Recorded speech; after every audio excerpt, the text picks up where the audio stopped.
Good morning. Siguro before we start, siguro may mga announcements lamang po ako. Unang-una, we have Biblical Counseling Training this afternoon. After po ito ng ating lunch fellowship, meron pong food sale ang ating mga youth. At you can stay here for lunch and then we'll study biblical counseling. Siguro, invited naman po ang lahat for the biblical counseling. And because importante po ito na maging bahagi po ng life natin kasi tayo pong lahat ay nagka-counsel. When we fellowship, when we talk to someone, ang maganda lang na makita natin is that we are to do it biblically. So mahalaga po yung training po na ito. We will be studying about thorns later on dahil last time na nag-meet tayo, inaral po natin yung heat. Okay? Mahalaga po yung understanding of the three trees in terms of application po sa ating life. Pangalawang announcement, parents with small children, you can stay at the back to listen to the message. May video po doon, may audio, malakas, and exclusive lamang po ito sa mga parents na may anak na maliit. Okay? Kung single ka, youth ka, wala kang anak, maliban na lang siguro kung mag-aampon ka mamaya, ng maliit na bata, pwede doon. So, ibig sabihin, ang mga pwede lamang sa likuran ay parents with children. So, no youth, no singles, only parents with small kids. Kung nahihirapan sila alagaan dito, okay, o kaya natutulog yung anak, pwede nilang pahigain doon sa may sahig. De joke lang. Meron pong may bed po doon. So, para at least hindi kayo mahirapan kargahin yung bata. May video. And then may rules po ako doon kung sino yung mga maliliit na bata naroroon. Bawal sila mag-cellphone, bawal sila maglaro, bawal sila manggulo doon para makapag-concentrate po yung mga parents. Okay? Nandun si Del at meron po siyang hawak na baseball bat. Okay, joke lang po yun. Okay? Nandun si Del to remind lang yung mga small kids para hindi po ma-disturb yung mga parents. Para makapakinig po silang maigi. May video naman po doon para sa kanila. Again, it's exclusive para po ito sa mga parents with small kids. At bahagi na lamang po ito ng tulong ng church for them para din sila ay makapag-concentrate po sa kanilang pakikinig. Also, kung kayo ay may anak na nandoon sa likod, sa children's ministry, dahil nga ayaw nila dito, it's either they can stay here, pero dapat makinig lamang sila. When they go at the back, hindi sila pwedeng maglaro or gumamit ng cellphone. It's time for the Word of God. So maganda na matrain din po natin ang ating mga maliliit na anak na kapag time of Word, kahit sila even at the back, they have to listen o kaya umupo lamang sila for discipline purpose. Yung preaching naman po ay sandali lamang. It's only 1 hour. So at least they have to discipline themselves for 1 hour na wala po silang gagawin doon. Pwede silang magbasa, kunyari, ng Bible, yung children's books natin sa likod, pwede nilang gamitin yun para at least may magawa sila kung ayaw nilang makinig sa akin. Dahil I understand naman yung mga small kids na ito, hindi sila makakapag-concentrate sa akin. Maliban na lang kung kaya nila, that would be good. Okay? Also, ito po yung isang protocol po natin sa church. Siguro mapapansin nyo yung mga youth din natin. They have their notebooks. So lahat ba ng youth na sa inyo na yung notebooks nyo? So lahat ng mga kabataan ngayon, we have a new protocol, wala silang cellphone.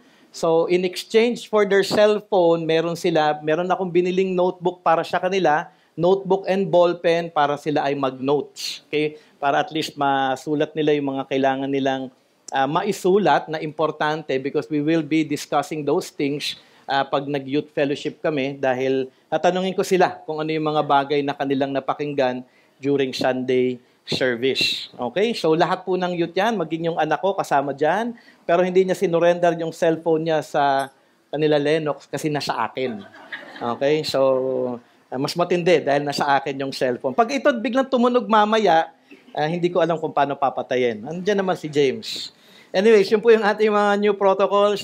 That would be a big help para sa ating mga kabataan to listen well and for them to develop a good discipline in terms of listening to the Word of God. Okay? So, pakibantayan na lang yung mga youth. Tingnan nyo kung nag-drawing lang sila. Kung ano-ano, baka nag-scribble lang. O kaya, nag-drawing nila yung mukha ko, tapos nilalagyan nila ng sungay. Sana hindi naman ganun, ano? Yung tagal-tagal naman ni Brother Jay, tapos may sungay, may pangil. Sana hindi naman. Actually, mababait po yung mga youth po natin. Okay? They enjoyed actually their fellowship last night. Nag-celebrate din kami ng birthday ni Stephen tsaka ni Heimer. Kaya masayang-masaya yung mga kabataan kagabi. We ended at around, 10 o'clock na, no? Tapos nahatid ko na yung iba ng mga around 10:30. So, kaya medyo puyat-puyat po yung ibang mga youth. Sikuhin nyo na lang pag natutulog. Okay? Sige, let us pray. Let us pray. Lord, once again, we thank you for gathering us together. And we pray, Lord, that you will bless us as we listen to your word. Especially this is our last message, Lord God, na aming pakikinggan sa Book of Hebrews, Panginoon naman. Thank you for sustaining us to finish it from chapter 1 up to chapter 13. And may we hold dear, Lord God, yung inyo pong itinuro sa amin dito po sa letter sa Hebrews, Panginoon Ama. So we entrust to you, Lord God, our time together. May you be glorified, O God, in our lives. In Jesus' name we pray. Amen and amen. How do you end a good conversation or meeting or even a simple fellowship with someone? Paano nyo ba nga tinatapos yung inyong pakikipag-usap sa kanila? Okay? From time to time, ako po, I end with a prayer and asking God for His blessing. Hindi po palagi. It will depend kung inaalaw po yung time nito sa akin. And most of the time, kahit sa phone, may hihingi ng advice sa akin o kaya may isi-share sa akin na mahalaga at malaking concern. Okay? Before we end, I would ask na kung pwede ko silang maipanalangin.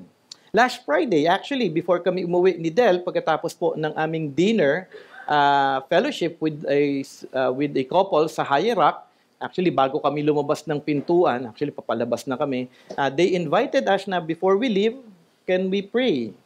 Alam mo yun, yung parang pag-pray daw muna nila ako. Okay? At laman actually ng prayer ng kapatiran na ito ay pagpupuri sa Diyos, pagkapasalamat at paghingi ng kanyang tulong at biyaya sa preparation na aking gagawin para sa kanilang wellness program sa office. So, mahalaga po yun. Okay? Ito ay magandang halimbawa na I encourage you na inyong gawin din. Na kung may time at may pagkakataon man, bago kayo umuwi, bago magtapos ang inyong pag-uusap, either over coffee or a meal, o kung may mahalagang usapan kayo, I ask na pwede kayong maganda na magtanong kayo na, can I ask to pray for you? Maganda po yun. Malaking encouragement po yun. Para syempre maitaas natin ang ating Panginoong Diyos, okay, sa ating fellowship na yun, sa pakikipag-usap na yun, at maitaas sa ating Panginoong Diyos yung mga concerns. Magpasalamat sa Kanya, sa fellowship, magpuri sa ating Diyos, sa Kanyang kabutihan at katapatan sa ating buhay. Ito din ay makikita natin actually sa Hebrews chapter 13 verse 20 to 25. Kasi patapos na po yung letter, mapapansin natin, patapos na yung letter, at dito makikita natin yung benediction ng writer para sa kanyang mga sinulatan. Okay? Benediction means good word. In ending, may good word siya para sa mga mananampalataya. At makikita actually natin ito sa mga New Testament letters. Sabi nga ni Richard D. Phillips, and I quote, "A benediction is a prayer to God on behalf of the readers." At dito sa Hebrews, ito ay dahil, syempre magtatapos na po siya sa kanyang letter, sa mga Hebrew Christians, nais niyang ibigay ang kanyang blessing sa kanila na tanging manggagaling lamang ito sa ating Panginoong Diyos. Basahin po natin yung huling-huling bahagi po ng Hebrews chapter 13. Ito po ay sa verse 20 to verse 25. It reads there, "Now may the God of peace, who brought again from the dead our Lord Jesus, the great shepherd of the sheep, by the blood of the eternal covenant, equip you with everything good that you may do His will, working in us that which is pleasing in His sight, through Jesus Christ, to whom be glory forever and ever. Amen."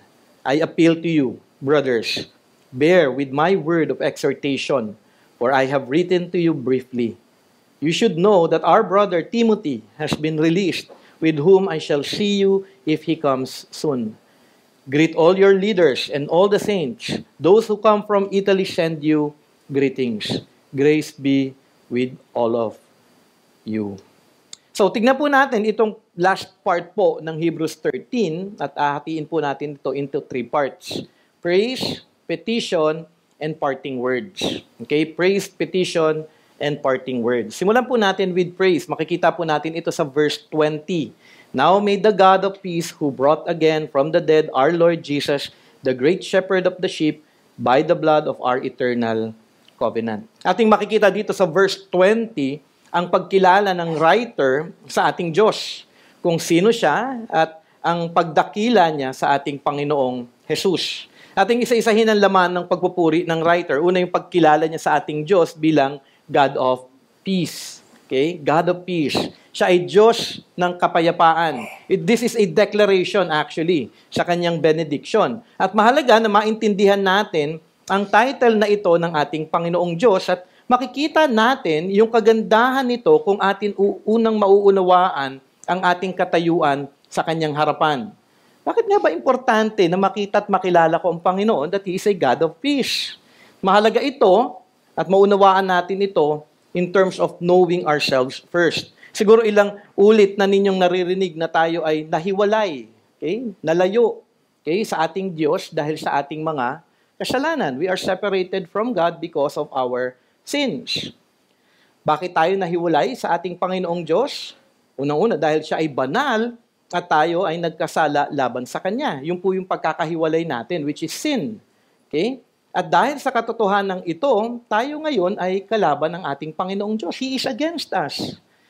Alam ba ninyo na habang ikaw ay nananatili na wala kay Jesus, ikaw ay napapailalim sa galit ng Diyos.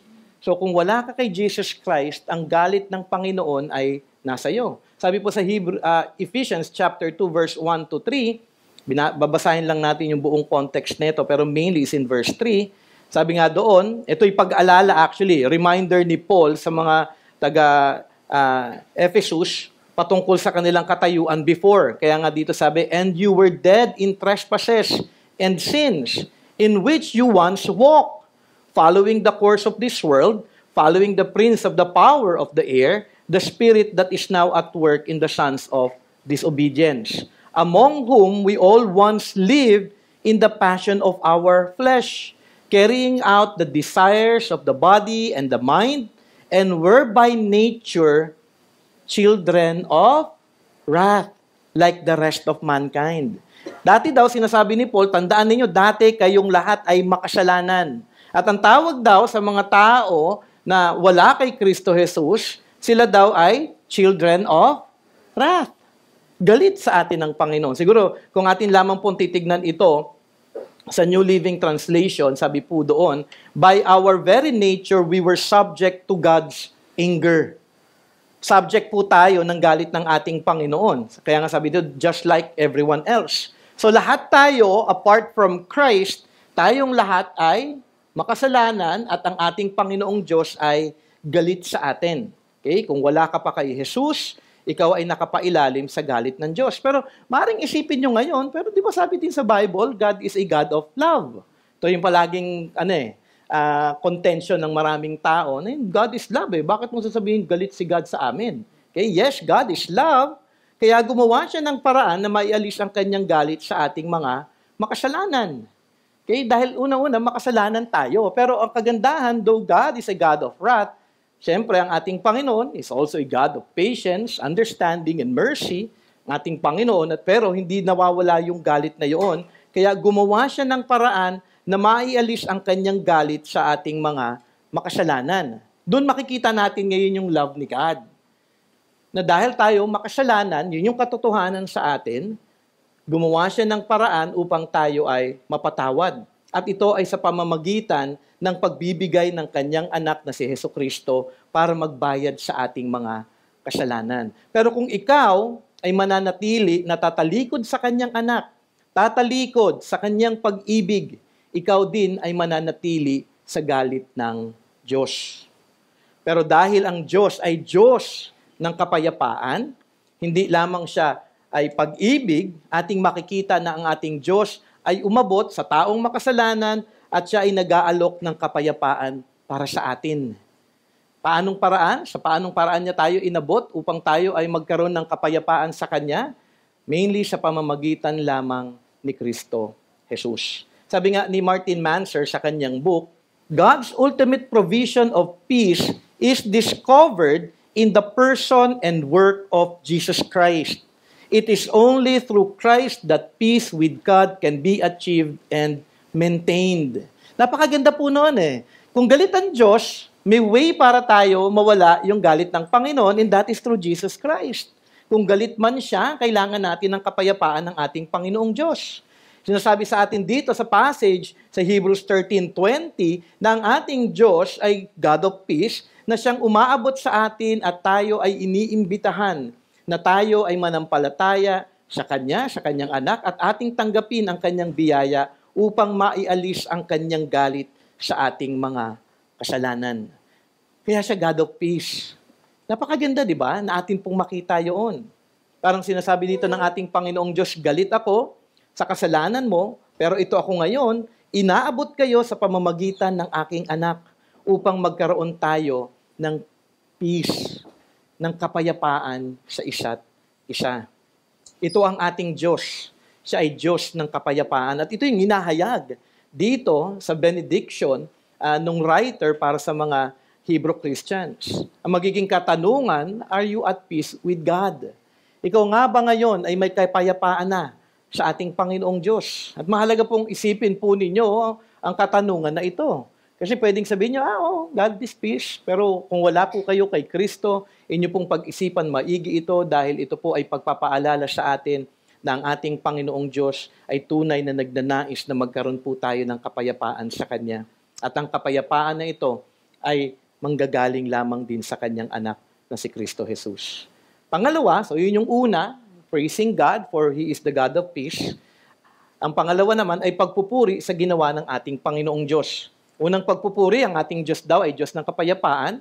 Pangalawang pagpupuri ay ang Kanyang pagiging makapangyarihang Diyos. Okay? That He is a powerful God. Okay? Makikita po natin dito yung Kanyang kapangyarihan, the power of God. Sabi nga doon, who brought again from the dead our Lord Jesus. Tanging siya lamang ay may kapangyarihan na gawin ito.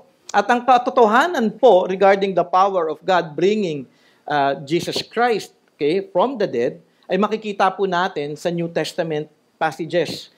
Magbibigay lamang po ako ng 4, actually marami po ito regarding this, pero mahalaga na makita po natin yung kapangyarihan ng ating Panginoong Diyos. Acts chapter 2 verse 24, God raised Him up, God raised Christ up, losing the pangs of death because it was not possible for Him to be held by it.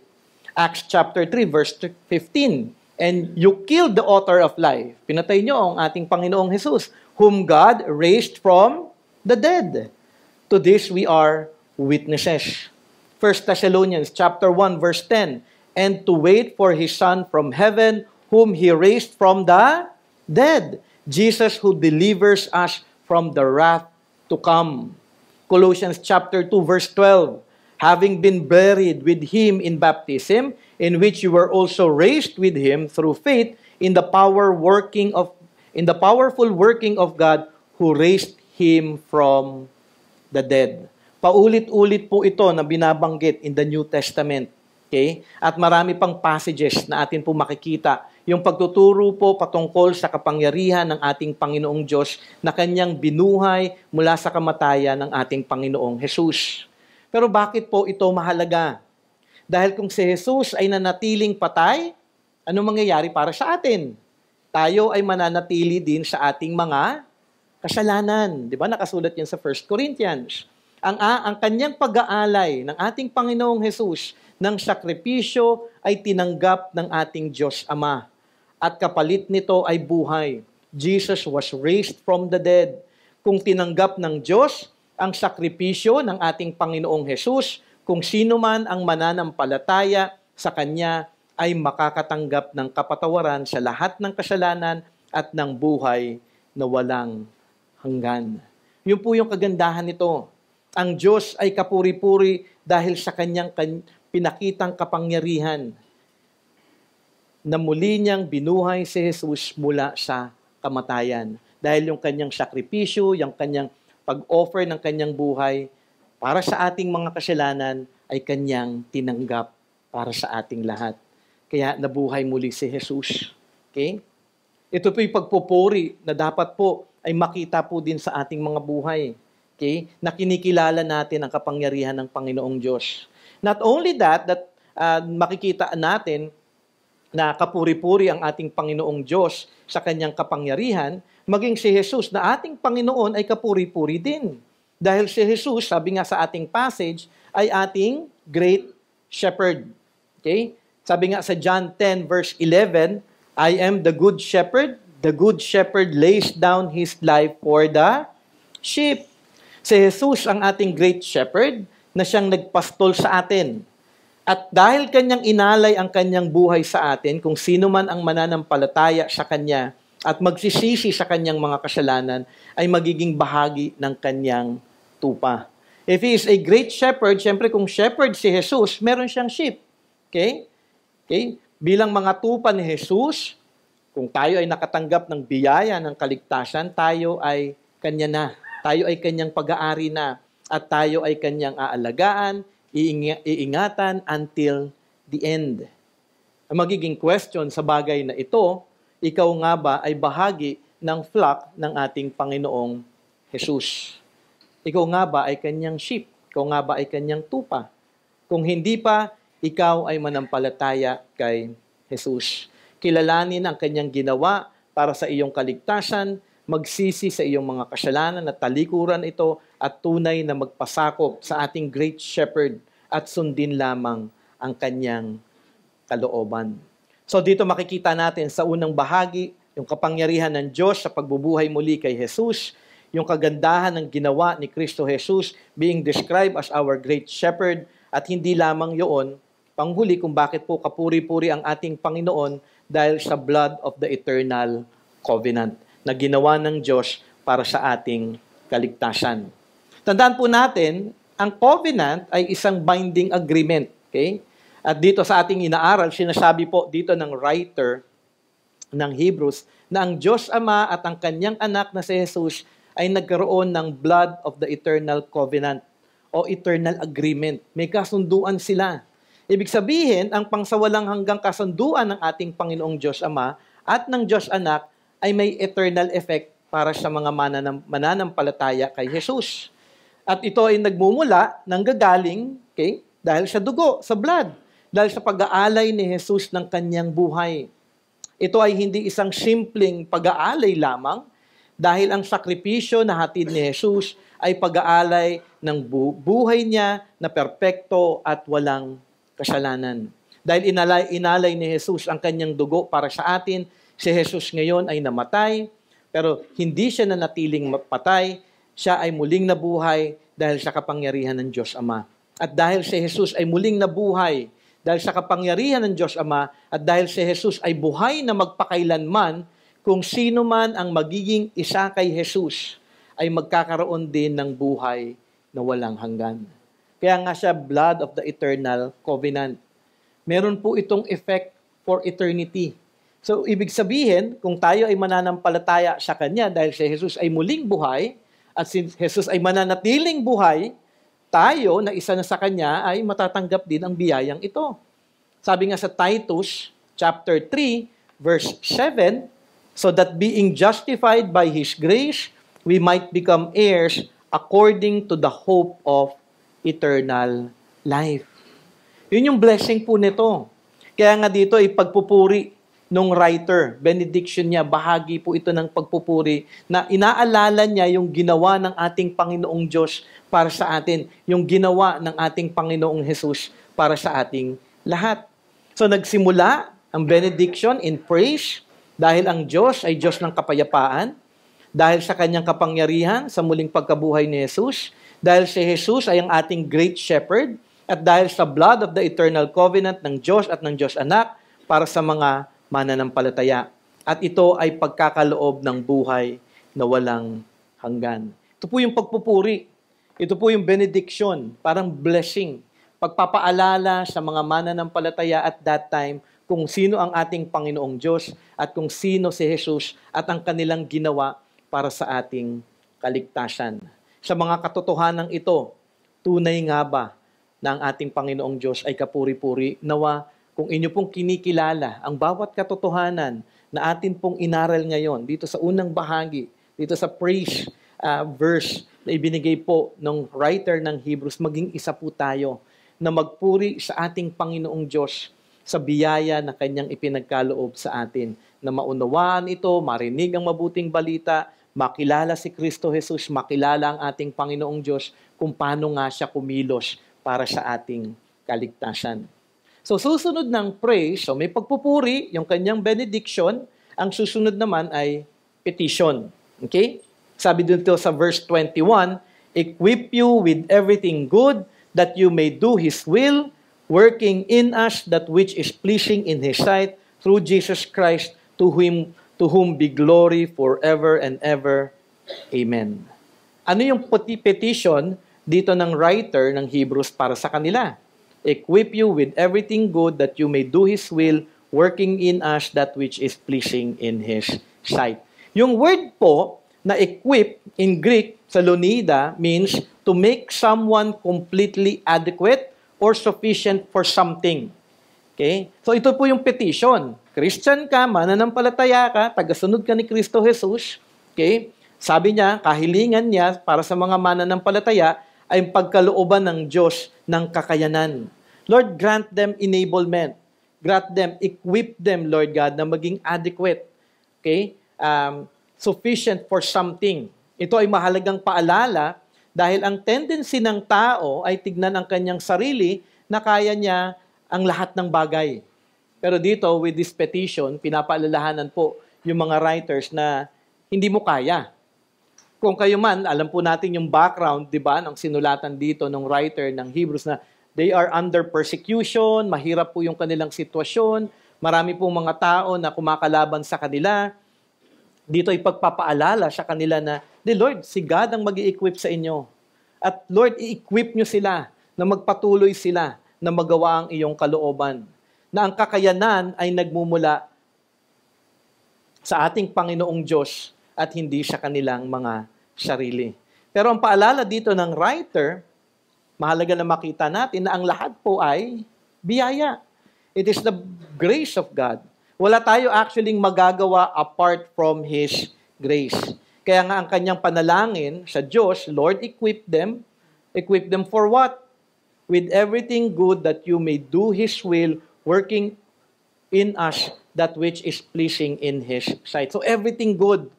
Equip mo sila, O Diyos, with everything good. Okay? Ipagkaloob mo, O Diyos, sa kanila ang lahat ng mabubuting bagay. Ano yung everything good na tinutukoy dito ng writer? Okay? Lahat ng mabuti para sa kanila upang magawa nila ang kalooban ng Diyos. So kailangan natin ma-equip unang-una ng salita ng Diyos. Dahil hindi natin magagawa ang kahit na anong bagay apart from the Word of God. So ito hindi tamang Huwag po nating isipin na parang ito yung prayer, Lord, equip mo sila. O sige, antayin ko Lord kung paano nyo ako equip. Alam mo yun, yung passive. Hindi, dapat po tayo maging active sa bagay po nito. We know that everything is by grace, pero bahagi po ng grace na ipinagkakaloob ng ating Panginoon ay maging responsible po tayo. Parang kunyari, ikaw ay isang mananampalataya, paano ba ako mai-equip so that I may do His will?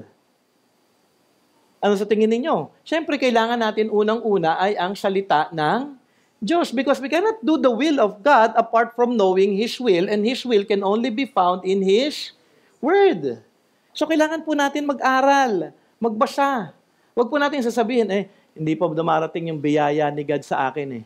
Hindi pa ako magbabasa. Pag na-feel ko na.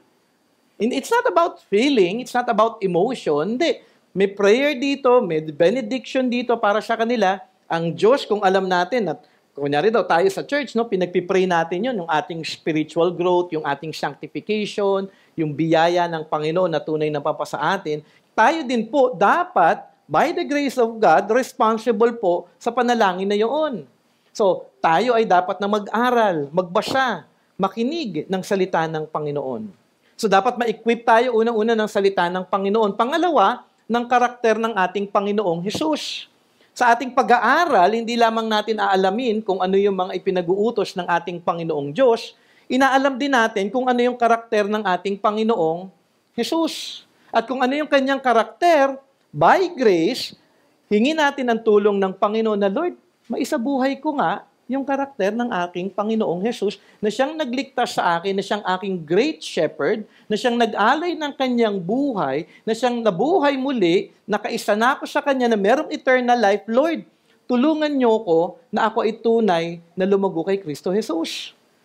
Dahil yun din po yung panawagan ng ating Panginoon sa ating lahat. So that we may be able to be conformed in His image. Diba? Yung creation natin in Genesis, nung sa start ng Genesis, we were created in the image and likeness of God. Nawala yun because of sin. Ngayon, para ma-restore yung Genesis creation sa atin ng ating Panginoon, kung ano yung plano ng Panginoon sa atin, nire-restore niya tayo ngayon through Jesus Christ. Kaya tayo niligtas. Hindi tayo niligtas para lang, alam mo yun, hindi tayo mapunta sa impyerno. Kundi tayo niligtas ng ating Panginoong Diyos upang maging isa kay Kristo at tayo ay tunay na lumago sa Kanyang karakter. Mahalaga na makita po natin ang importansya ng salita ng Diyos, na ma-equip tayo nito. Mahalaga na ma-equip din tayo na tunay na lumago tayo sa karakter ng ating Panginoong Jesus. At mahalaga na ma-equip tayo na ang ating puso ay tunay na maituon natin sa ating Panginoong Diyos at magbigay lamang ng kapurihan sa Kanyang pangalan. Lord, tulungan niyo po ko na ang aking buhay ay hindi na sa akin, kung hindi ito ay sa iyo na ang aking buhay ay tuon lamang ay makapagbigay ng kaluwalhatian sa inyong pangalan. Ito po yung prayer. Ito ba yung prayer din ninyo? Na Lord, you equip me, grace me to know your word, to know your will, to be like Christ, and to truly give glory to your name. Mahalaga na ito ang maging laman din ng ating panalangin. Dahil ito din po yung benediction o panalangin ng writer para sa mga mananampalataya noon at para sa atin din hanggang sa ngayon. Ating tatandaan na ito yung kanyang panalangin sa ating Panginoong Diyos dahil ang lahat ng ito, yung equipping na ito, ay magmumula lamang sa ating Diyos Ama. Kaya ito ang panalangin ng writer sa kanila upang maging paalala sa kanila na ang lahat ay nagmumula sa Diyos. Hindi sa ating mga sarili. Kaya nga wala tayong pwedeng ipagmayabang eh. Kaya nga hindi natin pwedeng sabihin, I'm growing na on my own, ang galing ko, nagawa ko ito.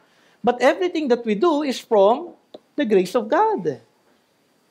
Kaya nga mahalaga na makita po natin to araw-araw sa ating buhay. Kaya ito'y paalala din actually ng Hebrew writer sa kanila. Kaya sila ay dapat patuloy lamang na sa bawat araw ay nagtitiwala sa ating Panginoong Diyos at nagdidepende lamang sa Kanya.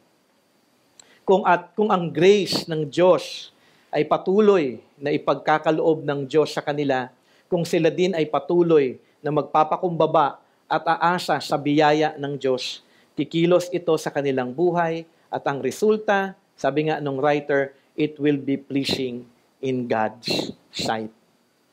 Naalala ko lang yung, kalimutan ko kung kanino ko, hindi ko lang kung kay James ko ba sinabi yun or to someone, hindi ko lang, dami ko kasing inaaral eh. Alam mo, yung iba, gumagawa sila ng kaparaanan, gumagawa sila ng kabutihan and they will receive man's applause. And they have earned their reward. But we do it for the Lord. Kumbaga, when we do something, it should always be for God. At kung may ginawa kang mabuti, pero ginagawa mo ito para ma-project mo, maipakita mo lamang na ikaw ay mabuti sa ibang tao, para ma-ipresenta mo sa ibang tao na ikaw ay maayos na tao, it will not please the Lord. Kasi nga, tinitignan ng ating Panginoong Diyos ay ang ating puso. If you do it for man, you will earn man's reward. But if you do it for God, God will be pleased. Kaya we are not to live our lives na nakatingin sa tao, ay gagawin ko ito kasi ayoko naman may masabi sila sa akin na masama. Marami pong ganong mga Christians. But we do it for the glory of God. Actually, lahat po tayo tendency natin po yun eh. Na tumingin sa tao, na gagawin natin ito para ma-project natin na tayo ay maayos. But in reality, apart from the grace of God, we are nothing. We are only sustained by grace. Kaya nga, kumbaga, kung ang aking buhay, wala akong maipagmamalaki kahit ano dahil lahat ng ito ay galing sa Panginoon lamang. At mahalaga na makita natin ito na kung meron tayong gagawin na kabutihan sa ating kapwa, kung meron man tayong pagsunod, gawin natin ito para sa ating Panginoong Diyos. Dahil yun yung tunay na makakapagbigay ng kaluwalhatian sa kanyang pangalan. It will please God. Okay? Not by our strength and goodness. Hindi dahil sa atin. Dahil sabi nga ng writer, through Jesus Christ. Ito ay paalala sa atin upang tayo ay hindi magmayabang, magmataas, kundi magpakumbaba ng may pagpupuri dahil ginagawa ni Jesus ito para sa atin. Nagawa niya na ang lahat eh. Ang ating ginagawa ngayon bilang mga mananampalataya ay sundin ang ating Panginoon. Alam niyo, yun yung minsan parang, kaya maraming tao, nahihiya ako sa kanila kasi ayokong masira yung aking pangalan. Alam niyo yun, yung parang, ang thinking, sino? Sarili. Di ba? Maraming ayaw na parang may masasabi sa kanila. But in reality, si God alam kung ano yung puso natin, di ba? Alam niya kung ano yung iniisip natin. Alam niya palagi yung motibo natin ay hindi tama. Inaayos lamang to ng Panginoon eh. Kaya nga, hindi dapat tayo nakatingin sa ibang tao. Kung nakatingin tayo palagi sa ating Panginoong Diyos, magkakaroon tayo ng tinatawag na clear conscience. Hindi mahalaga ang sasabihin ng ibang tao. Hindi mahalaga kung ano yung isipin niyo sa akin because my judge is God. Dahil alam niya alam niya kung ano yung nasa aking puso. Hindi ko kailangan itaas yung aking sarili sa inyo dahil kung itinataas ko ng tunay ang ating Panginoong Diyos, then it will be something na kung kayo ay Christian, makikita din niyo yun, but not because of my own strength, but because of the grace of God. Kaya mga mahalaga na i-check po natin ang ating mga puso. Ginagawa ko ba ito para sa ating Panginoong Diyos? O ginagawa ko ba ito para sa aking sarili at maitaas ang aking sarili? Kasi nga, kung sa sarili, we will not please God. But if we do it for the glory of God, then it will truly be pleasing in His sight. Ang tuon ay ang ating Diyos Ama, ang ating Panginoong Jesus at ang pagkilos ng banal na Espiritu. Ito ngayon ay magresulta ng glory para sa ating Diyos. Ang katanungan, personally, kung ikaw ay mananampalataya na, ikaw ba ay na-equip with everything good na magawa ang kanyang kalooban para inyong maluwalhati ang Diyos? Personally, isipin nyo, sarili ninyo ngayon in terms of application. Ito nga ba ay nakikita ninyo sa inyong buhay ngayon? Are you being equipped by God? Okay? So that you may be able to give glory to His name. Corporately, okay, then think about it. Paano ko makitungo sa church? Kasi ito mahalaga ko itong nakita in my previous studies lamang. In terms of application, it should not always be para sa sarili, but also for the church. Ano yung application nito sa church? Corporately. Ito ba ay naia-apply ninyo sa church bilang kabahagi ng katawan ni Jesus? Nai-equip nga ba ako? Individually, at ngayon, bilang isang bahagi ng katawan ni Kristo Jesus, na-equip ba ako para sa aking mga kapatiran? Nagiging encouragement nga ba ako sa kanila? Nagiging halimbawa nga ba ako sa church na namumuhay sa biyaya ng ating Panginoon para sa kaluwalhatian ng kanyang pangalan? So not just only individual, but yung equipping na ito, hindi lang para sa sarili. Maganda na makita natin itong equipping na ito na binibigay ng pating Panginoong Diyos ay para din sa church. Am I being equipped also by God corporately na ako'y nagiging encouragement sa kanila? And lastly, evangelistically. Ako nga ba ina-equip ng Panginoon upang ako'y makaabot din sa ibang mga wala pa kay Kristo Jesus? Nayahatid din ba ang pangakong ito ng Diyos sa iba na wala pa kay Kristo? So ako ba ina-equip privately, personally, sa aking buhay? Ako ba ina-equip para sa church? Ako ba ina-equip din evangelistically para ako'y makaabot pa sa mga maraming tao na wala pa kay Kristo Jesus? Aking dalangin na ang benediction na ito ay maging paalala sa ating lahat na ito ang panalangin ng writer para sa mga mananampalataya noon at para sa atin din ngayon. Kasi inaaral natin siya eh. Ito'y benediction not only for them but also for us. Na tayo din ay tunay na magpuri sa Diyos, lumago kay Kristo Jesus at tunay na magbigay ng kaluwalhatian sa kanyang pangalan. Ito po yung petition. And I pray na sana naging malinaw po ito para sa ating lahat, na ito nga ay maging bahagi ng ating buhay. Lastly, para ditong may PS ang writer sa kanila. Dapat tapos na. Sino sa inyong nakasulat na ng letter? Hindi na kasi uso ito nung dumating yung year 2000 Kasi nung 80s, 90s, kasi nung year 2000, nagkaroon na ng cellphone, alam mo yun, nagkaroon na ng email. Okay, di ba? Ano yung definition ng Pinoy regarding PS? Pahabol sulat, di ba? So para may post-trip yan kasi sila sa anong tawag sa inyo? Snail mail. Anyways, postmaster, okay. Actually, patapos na dapat yung letter with that kasi kung ating makikita doon sa may amen na para sa kaluwalhatian ng ating Panginoon. Okay? Pero dito, may dagdag po na parting words yung writer sa verse 22. I appeal to you, brothers, bear with my word of exhortation, for I have written to you briefly. You should know that our brother Timothy has been released, with whom I shall see you if he comes soon. Greet all your leaders and all the saints. Those who come from Italy send you greetings. Grace be with all of you. Ito ay huling habilin ng writer at may appeal yung writer sa kanila at makikita natin yan sa word na bear. Okay, hindi po oso. Okay. Which means, okay, in Lunida, sabi nga, yung word na bear, to continue to accept as valid or true. Okay, to accept or to receive. Sabi ng writer, sa lahat ng aking sinulat sa inyo, bear with it. Okay, accept nyo itong lahat. Sana, kumbaga, parang sinasabi nyo, okay, nabigyan ko kayo, may benediction na ako. Ang banggit pa nga niya dito, short lang yung kanyang letter. Actually, kung babasahin talaga natin yung Hebrews chapter 1 to 13, it will just take you a couple of minutes. Depende sa kung mabilis kayo magbasa o hindi. But it will not take you long. Mababasa nyo po ito ng mabilisan lamang din. Kaya nga sinasabi niya dito sa mga writer na bear with it, accept it as true. From chapter 1 to chapter 13, okay, accept it as true. Receive every truth. Receive every instruction na ito ay mabuti para sa inyong lahat.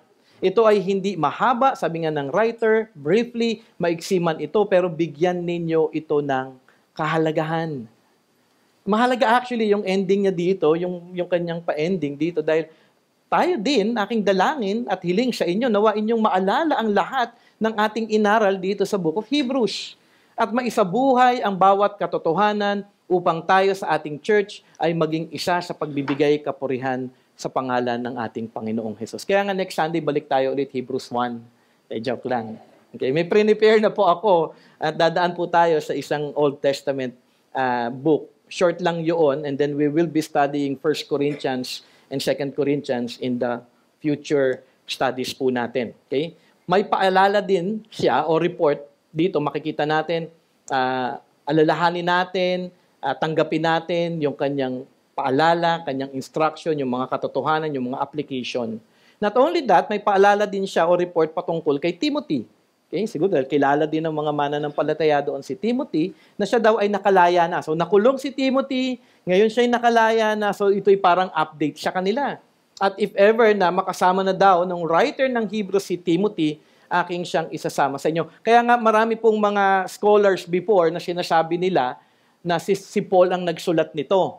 Kasi nga yung huling part ng Hebrews chapter 13 is Pauline type yung kanyang pagkakasulat. Pero actually, syempre yung haba ng letter po na ito ay makikita natin yung malaking pagkakaiba din ng style ng writer ng Hebrew at ni Paul. Not only na may balita siya, update patungkol kay Timothy, may kahilingan din ang writer na i-greet siya sa lahat ng leaders ng church at sa lahat ng bahagi ng church. Di ba gano'n naman, di ba, sa letter? O kumusta niyo ako sa inyong lahat dyan.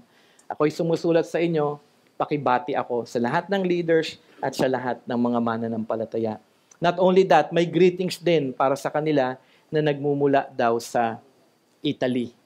Okay, so siguro may nakasama siya, ginigreet kayo ng ating mga kapatiran from Italy. At panghuli, ay blessing ng writer sa kanila. Grace with all of you.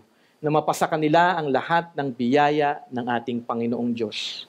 Na ang mamuhay sa biyaya ng Diyos, ang umasa sa biyaya ng Diyos sa lahat ng kanilang gagawin, dahil lahat ay biyaya at tayong mga mananampalataya ay namumuhay lamang din sa biyaya ng ating Panginoong Diyos.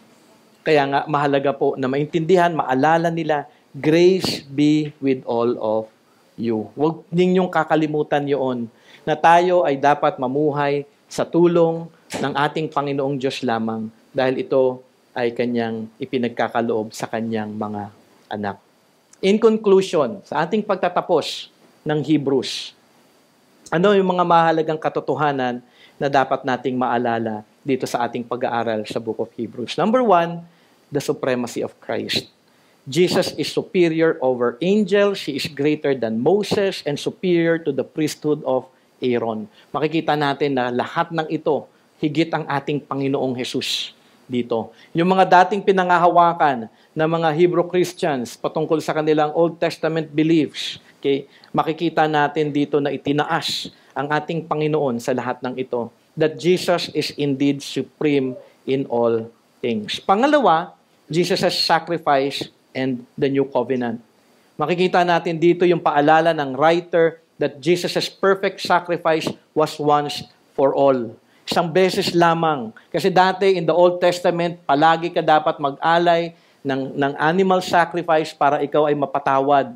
Pero nung dumating si Jesus, isang beses lamang, once for all, ginawa ni Jesus na kanyang ialay ang kanyang sarili, yung kanyang perfect sacrifice, upang ang sino man na mananampalataya kay Kristo ay tunay na makakatanggap ng kanyang kapatawaran sa lahat ng kanyang kasalanan. Not only yung kanyang sacrifice, but also the new covenant. The new covenant na dinala po ng ating Panginoong Jesus na kanyang ipinakita ay superior over the old covenant, that in Him we have received total forgiveness of sins and brought the old covenant obsolete. Wala na yun. Yung dati ninyong ginagawa in the Old Testament, napalitan na ito dahil nandito na ang pangakong Messiah, nandito na si Kristo Jesus. Pangatlo, the call to faith and perseverance. We are then to put our trust in Jesus Christ. Kung siya ay supreme, kanya nang pinagbayaran ng lahat ng ating mga kasalanan na tatanggap ang kapatawaran kay Kristo Jesus, meron na siyang new covenant na dinala para sa atin. Tayo ngayon ay tunay na dapat na manampalataya kay Kristo at mamuhay lamang para kay Kristo Jesus. Hindi na para sa ating mga sarili. Yun yung panawagan ng pananampalataya. Hindi lang yung magkaroon ka ng faith o belief kay Jesus Christ. But I believe in Him and I believe that I am as His Son, as a child of God, as one with Jesus Christ, I am to live my life for Him alone. Okay? Pang-apat, warning. Naaral natin ito, maraming warnings na ibinigay po yung writer ng Hebrews sa atin. Warning against falling away. Dahil tayo, bilang mga mananampalataya, alam po ng writer na marami tayong pagdadaanan na pagsubok sa ating buhay. Diba? Ano yung pagsubok? Kung wala kayong pagsubok sa inyong faith, hindi kayo Christian. Okay? Kasi yung faith natin, kung tunay ito, masusubok palagi ito. Kaya kung parang ang buhay mo, wala lang, okay lang ako, okay lang. Tanggap mo lang ang lahat, pero hindi ka na, hindi ka man lang nagiging concerned about your spiritual walk, about your relationship with God, about you being used by God. Ako nga ba ay naging kagamit-gamit sa Kanya? Ako nga ba ay nagiging example para sa aking mga kapatiran? Kung wala lahat ng mga yun, then wala talagang, magpo-fall away ka lang. Pero tayo mga mananampalataya, ingatan natin ang ating sarili. May mga paalala dito na tayo daw ay huwag malalayo kay Kristo upang tayo ay patuloy na maging kagamit-gamit para sa Kanyang kaluwalhatian. May mga warnings dito na tayo ay dadaan sa maraming mga pagsubok, sa mga maraming persecutions, pero tayo ay manatili sa Kanya, that we are to believe, to trust, and obey Jesus Christ as a sign of our true faith in Him. And lastly, panglima, encouragement to live holy lives. Makikita natin, after yung mga itinuro ng writer from chapter 1 to chapter 11 about faith, chapter 12 to chapter 13, makikita natin dito yung mga sunod-sunod na pagpapaalala at mga commands ng writer para sa kanila na ito na ngayon ang dapat ninyong pamumuhay. Dati, kayo ganito, ngayon dapat ito na ang inyong pamumuhay. Sumusunod sa ating Panginoong Hesus na mumuhay para lamang sa Kanya. At kung si Kristo Jesus nga ang supreme sa ating buhay, then we are to follow Christ with all our hearts. Ito yung 5 bagay na mahalaga na maalala po natin sa ating pag-aaral in the book of Hebrews. Ulitin ko lamang, the supremacy of Christ, Jesus' sacrifice and the new covenant, the call to faith and perseverance, to be warned against falling away, and an encouragement for us to live holy lives so that we may truly give glory to our God.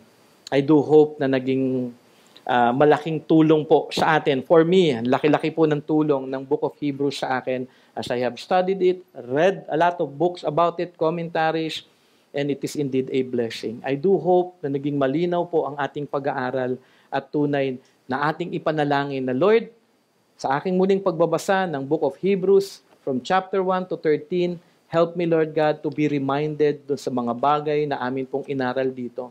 At hindi lamang ito, O Diyos, na parang dumaan lang sa aking isip, kung hindi tunay po namin itong maisabuhay upang kayo ay tunay naming maluwalhati sa bawat araw. Let us pray. Lord, kami po ay nagpapasalamat sa inyo pong biyaya sa aming lahat. Sa 83 Sundays, Panginoon Ama, na amin pong ibinigay sa pag-aaral, Panginoon Ama, ng Book of Hebrews. It was indeed a blessing, Lord God, to know Christ, Lord God, to know your word, to be instructed, to be corrected, to be rebuked, O God, sa mga katotohanan, Panginoon Ama, na inyo pong inihayag sa amin through this book, O God. We pray, Lord, for application. We pray, Lord God, na tunay nga na maging supreme si Jesus Christ sa aming buhay. Tunay nga na dapat kami bilang mga mananampalataya ay nakatingin lamang sa Kanya, nagpapasakop lamang sa Kanya, nagdidepende lamang sa Kanya. Patuloy, O Diyos, na hinihingi ang inyong biyaya, ang inyong tulong upang kami ay lumago kay Kristo, makita si Kristo, at maluwalhati po kayo, O Diyos, sa aming buhay. So, thank you, Lord God, for the blessed time that you have given us. Every time that we study the book of Hebrews, may you continually be glorified, Lord God, in our lives. And Lord, as we go through this day, we pray for your blessing, even in our time of fellowship. We pray for your guidance, O God, especially later on as we gather together to study biblical counseling, which is so important, which is so crucial, Panginoon Ama, sa aming buhay, not only individually, but also on how we live our lives with other people, in our family, in our relationship with our spouses, with our kids. Applicable, Panginoon Ama, ang aming inaaral sa biblical counseling. So Lord, we pray na mabigyan po namin ito ng importansya at ng kahalagahan at maging bahagi, Panginoon Ama, ng pag-aaral na ito, na ma-equip po kami ng tama, na ayon sa inyong salita at tunay na kami sa church po na ito, ina-apply po ito even in our fellowship, even in our conversations. Patuloy po na maging sentro lamang kayo at ang inyong salita. Thank you, Lord God, even in our time of lunch fellowship, may you be glorified, Lord God. We love you, we praise you. In Jesus' name we pray. Amen and amen.